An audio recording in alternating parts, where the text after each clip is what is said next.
Have you ever felt like you need to have a bowel movement? You sit on the toilet, you try, and nothing happens. You may feel pressure, fullness, or the uncomfortable sensation that the stool is right there, but simply will not come out. It can be frustrating and sometimes even frightening. But understanding what is happening can make the situation much less mysterious. When people say, "My stool is stuck in my rectum," they may be describing several different things. Sometimes it is ordinary constipation. The stool has become harder or drier than usual, making it difficult to pass. Other times, especially when constipation has continued for several days, a larger mass of hard stool can become lodged in the rectum. This is called fecal impaction. Think of the digestive system like a long conveyor belt. Food moves through the stomach and small intestine. Nutrients are absorbed, and eventually the remaining material reaches the large intestine. The colon removes water from that material and turns it into stool. Normally, the stool travels into the rectum, where the body senses that it is ready to be expelled. But there is a catch: the longer stool remains in the colon or rectum, the more water can be removed from it. The stool becomes progressively harder and more difficult to pass. It is a little like wet clay gradually becoming dry clay. At first, it moves easily. Leave it sitting long enough, and it becomes much harder to push through. This can create a cycle. A person feels the urge to go, but cannot pass the stool comfortably. They may strain harder. Straining can be unpleasant and may cause irritation around the anus. Because the experience is uncomfortable, they may begin avoiding bowel movements or delaying the next urge. Meanwhile, more stool can accumulate behind the blockage. Not every difficult bowel movement means you have a fecal impaction.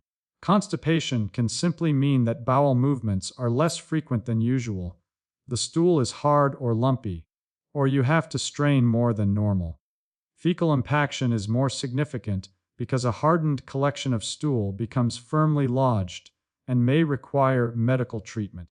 One important point is that having a small amount of liquid stool does not always mean everything is cleared.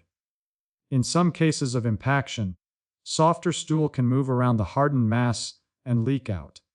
This may look like diarrhea, but the underlying blockage can still be present.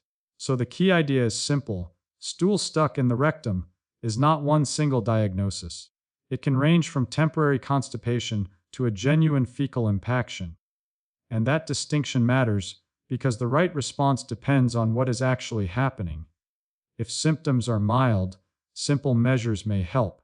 But if you have severe pain, vomiting, marked abdominal swelling, blood in the stool, fever, or you cannot pass gas or stool, it is important to seek medical attention rather than repeatedly forcing the bowel movement. Your body is giving you information. The goal is not to fight it with more and more straining.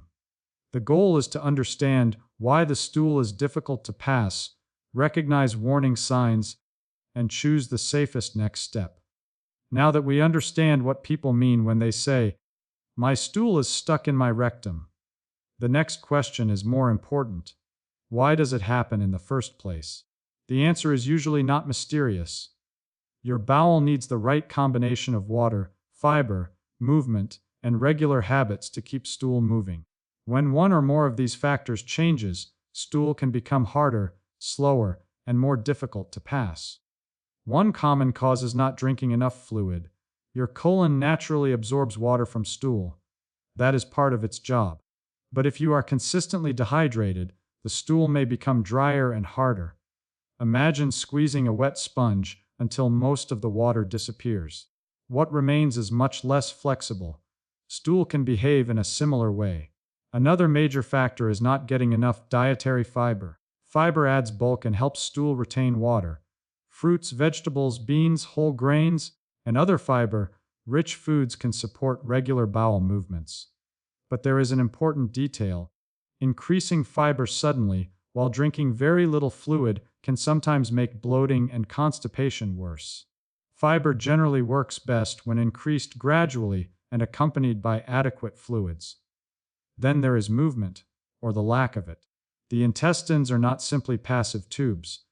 Their muscles help move digestive contents forward. Regular physical activity can support normal bowel function. When someone becomes much less active because of illness, recovery, travel, prolonged sitting, or simply a sedentary routine, bowel movements may become slower. Another surprisingly common cause is ignoring the urge to have a bowel movement. Your body gives you a signal for a reason. When you repeatedly postpone going, the stool may remain in the colon longer, allowing more water to be absorbed. Over time, what started as an ordinary urge can become a harder bowel movement. Medications can also play a role. Certain pain medicines, some antacids, iron supplements, and several other medications can contribute to constipation. This is why a new change in bowel habits should sometimes be discussed with a healthcare professional, particularly if it began after starting a new medicine. Do not stop a prescribed medication on your own simply because you suspect it is causing constipation. Changes in routine can matter too. Traveling, changing your diet, sleeping differently, experiencing stress, or using a bathroom environment where you do not feel comfortable can disrupt normal bowel habits. And sometimes there is a deeper reason. Conditions affecting the digestive system, nerves, muscles, hormones, or metabolism can contribute to persistent constipation. That is why constipation that is severe, recurrent, unexplained, or suddenly different from your normal pattern deserves attention. The important lesson is this: stool usually does not become stuck for just one reason. Several small factors can add up: less water, less fiber, less movement, delaying the bathroom, and certain medications. Once you understand these causes, the problem becomes less mysterious. Instead of simply asking, "How do I force this stool out?" a better question is, what changed that allowed the stool to become this hard or slow? That question can point toward a safer and more effective solution, and sometimes toward a medical problem that should not be ignored. When stool feels stuck in the rectum, the natural reaction is to push harder. You sit on the toilet, strain, wait, try again, and perhaps become more frustrated with every attempt. But the bowel is not a door that opens simply because you force it. In fact, repeated hard straining can make the situation more uncomfortable and may irritate the tissues around the anus. So what should you do first? Start with the basics. Give your body enough fluid. If you have not been drinking much, gradually returning to adequate hydration can help support softer stool. Water is often the simplest choice. However, hydration needs vary, and people who have been told to restrict fluids because of a medical condition should follow their clinician's advice, rather than suddenly increasing fluid intake. Next, move your body if you are able to. A gentle walk can encourage normal intestinal movement. You do not need an intense workout. Even modest activity may be more useful than sitting for hours and repeatedly trying to force a bowel movement. Then consider your toilet position. Sitting with your feet supported on a small footstool can bring your knees slightly higher than your hips. This position may help straighten the anorectal angle and make evacuation easier for some people. Relax your abdomen, breathe normally, and avoid prolonged straining. There is another important principle: respond to the urge when it comes. If your body signals that it is time to go, try not to repeatedly postpone it. Establishing a regular bathroom routine, often after a meal when the colon naturally becomes more active, can also help some people. What about laxatives? For uncomplicated constipation, certain over-the-counter options may be appropriate, but they are not all the same. Osmotic laxatives, for example, work by drawing water into the bowel and can help soften stool. Stool softeners are another category, although their usefulness varies depending on the situation. A pharmacist or healthcare professional can help you choose an appropriate product based on your symptoms, medications, age, and medical history. If stool is genuinely impacted in the rectum, treatment may sometimes involve a suppository, enema, or removal of the hardened stool by a healthcare professional. This is one reason it is important not to assume that every case should be treated with repeated doses of oral laxatives. And there is one thing you should avoid: aggressive self-treatment. Do not repeatedly strain until you are exhausted. Do not insert objects into the rectum in an attempt to break up stool. And do not keep taking increasing amounts of laxatives, simply because the first dose did not work immediately. Most importantly, recognize when home care is no longer appropriate. If you develop severe or worsening abdominal pain, repeated vomiting, significant abdominal swelling, fever, substantial rectal bleeding, or an inability to pass gas along with constipation, seek medical attention promptly.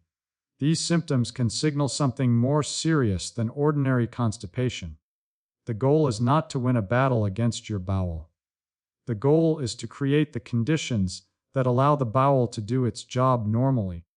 Sometimes that means hydration, movement, better toilet positioning, and patience.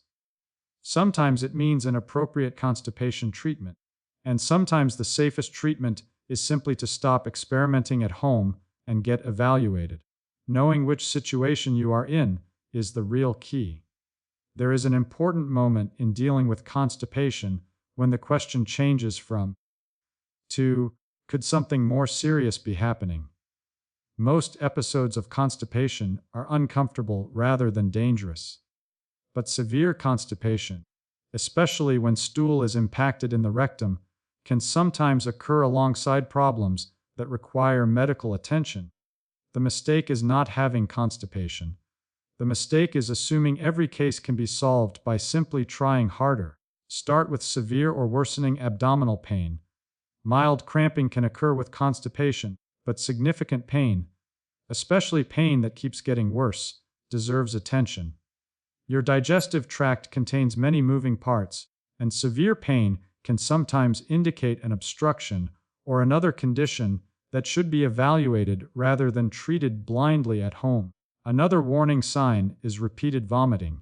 If stool is not moving normally and you are also vomiting, the situation may be more complicated than ordinary constipation. In that circumstance, repeatedly taking laxatives without medical guidance may not be the right approach. Pay attention to marked abdominal swelling or distension as well. A noticeably enlarged, painful abdomen combined with an inability to pass stool or gas can be a reason to seek urgent medical evaluation. And then there is blood. A small amount of bright, red blood can sometimes occur from hemorrhoids or a small tear caused by passing hard stool. But significant bleeding, black or tarry stool, or bleeding accompanied by weakness, dizziness, severe pain, or other concerning symptoms should not simply be blamed on constipation. Fever is another signal that deserves caution. Constipation itself does not normally cause a fever.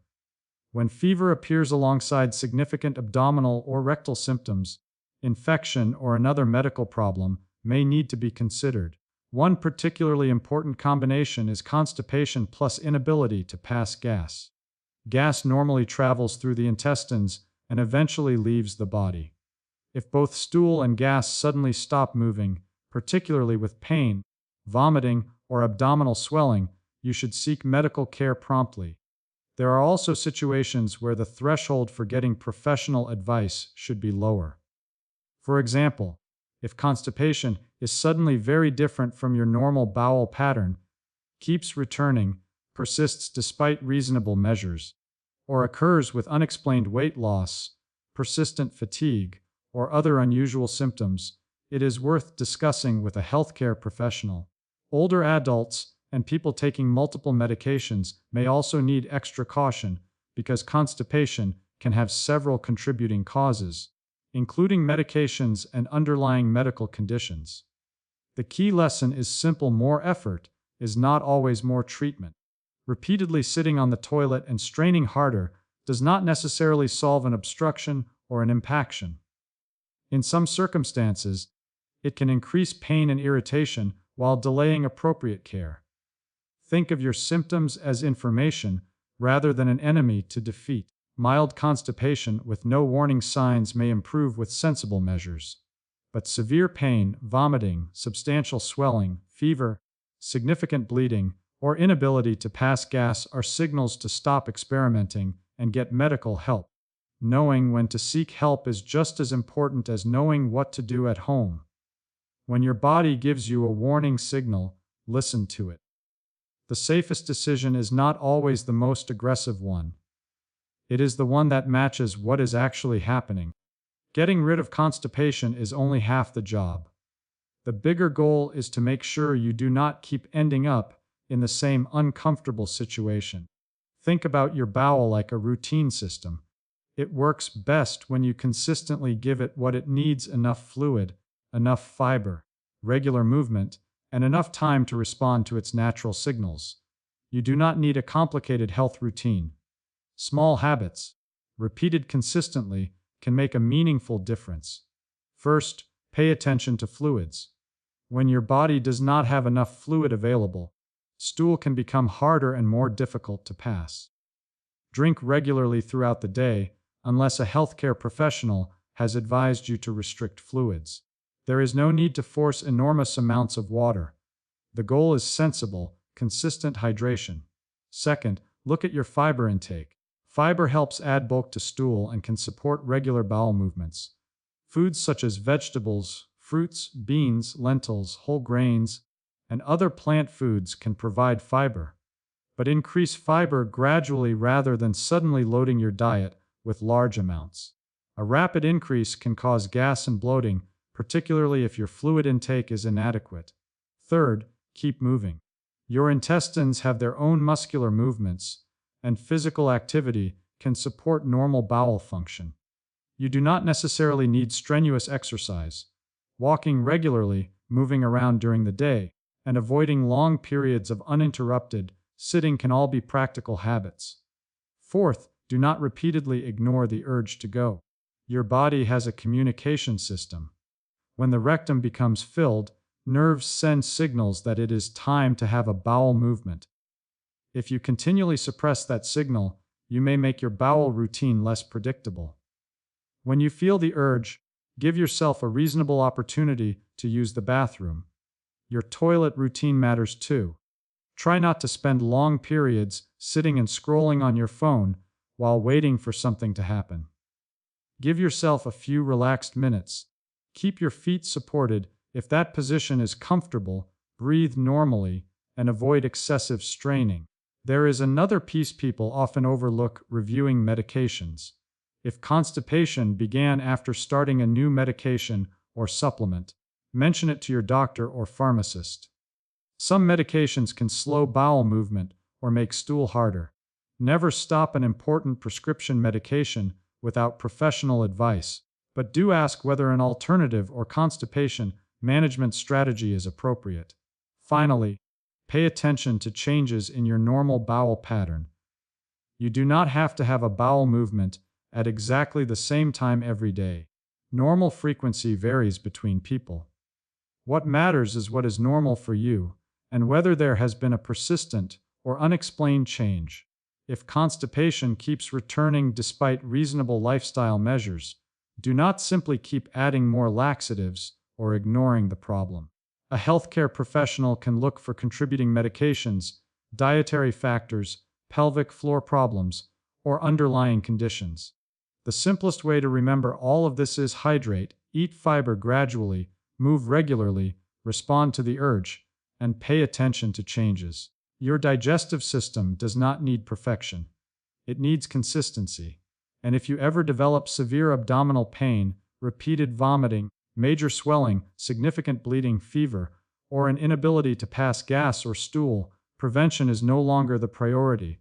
Medical evaluation is.